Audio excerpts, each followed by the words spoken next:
Hello, thanks for stopping by. This past week I've been playing Bad Street Brawler for the NES, developed by Beam Software and released in 1988. I bought this card a few months back. It wasn't very expensive, and I really knew nothing about the game besides the fact that I didn't have it, so I bought it. When I popped it in, I was kind of floored to realize what I was looking at. This game was sort of featured on an episode of The Angry Video Game Nerd, but it was under another game name and on a different system. I recognized the graphics immediately as a game that he played called Street Hassle. That was for the Commodore 64. I'm a huge fan of that Commodore 64 video, and I've seen it a bunch of times. I just recognized the main character in the game right away. It seems that the European 64 release was called Street Hassle, and the home computers in the US had a version called Bop and Rumble. It became Bad Street Brawler when they ported it to the NES. Apparently, it's one of the few games for the NES that was actually designed for use with the Mattel Power Glove. I don't know if that's true, but it's also a peripheral that I don't have. It does work with the standard controller, and that's just fine because, honestly, I don't think that the Power Glove would have made this game any better. It also makes appearances on some people's worst games list. Thought that was kind of funny, and after playing the game for a while, I can understand why. You play the character of Duke Davis, a punk rock vigilante moving through levels beating up whatever walks in your path. You look like a mashup between Hulk Hogan and Ric Flair, and we get 15 stages of carnage. Sort of. I mean, the manual says 15 levels of gameplay, but it isn't really 15 levels if you have no reasonable way to get through to some of those levels to play them. When I started this game, the one thing that really felt off was that they have a timer on each level, and the timer feels completely unreasonable. I got a handle on the controls pretty fast, and I was busy trying to make my way to the end of the stage, and I just ran out of time. Just like that. To get through the first level, I had to race to the end. Just run past enemies left and right, and it just felt unnatural. And that's the biggest problem as I see it. You have a bunch of different moves, but you can only execute 3 of them per level. Like, your variety is 3, and each level has a separate selection of attacks. You don't get to choose. There is a pre-level area where you can practice the moves before you actually start a level, and it's a pretty cool feature, but I'd totally give it up if you gave me additional game time. With the controller, your offense is going to be the A button or the B button, or just A and B together. This could be a punch, a kick, a grab, a spin, a trip.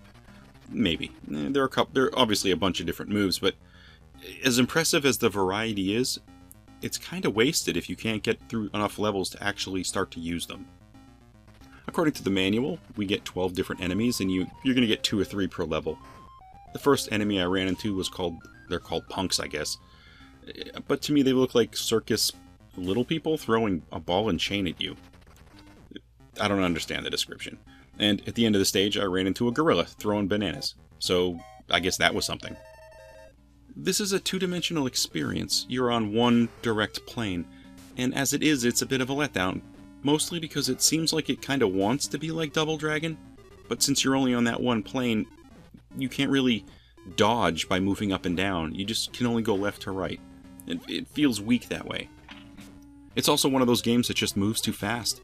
It just forces you to mash buttons and attack as fast as you can to try to make your way through. It's not much in terms of strategy or planning. There's nothing you can really rely on to figure out. And you really can't take your time. You get 100 seconds on the clock. That's it.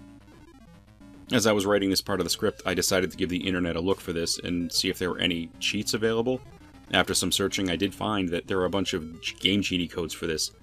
I'm playing on a retro USB AVS, and that has a Game Genie built in, so I gave it a try. Game Genie codes aren't really a solution for bad game design, but it is certainly a way to access parts of a game that you probably won't be able to get to yourself. The codes they offered were pretty good. Infinite lives, not dying with timeout, or starting on levels 5, 10, or 15. Definitely the best code is to not die when the timer ends. It's supposed to keep you from restarting, but you can still die. So if you get killed, you have to go through the entire level again from the start. And when you're playing a game where you can get trapped by enemy attacks and you can't break free, this game can get really frustrating. Using the AB move, the combo move, is kind of difficult when there's more than one enemy on screen, because the second enemy is going to throw something at you and that'll break your attack, so you will take damage and it will prevent you from doing damage at the same time, so it makes it even more of a hassle. This is a chaotic button masher, and it really forces you to move too fast. If it were on an angular plane like Double Dragon, if they adjusted the timer, the speed of the action was slowed just a bit, and if the timing of the attacks for you and enemies were fixed, it would certainly play better. But then again, I just described an entire game, so there you go. I am curious, however, to see what the other versions for home PCs were like. On the Commodore 64, you only have one button to play with, so I wonder what that's going to be. Well, that's all I have today for Bad Street Brawler for the NES. I appreciate you stopping by for a look, and I hope to catch you on another video.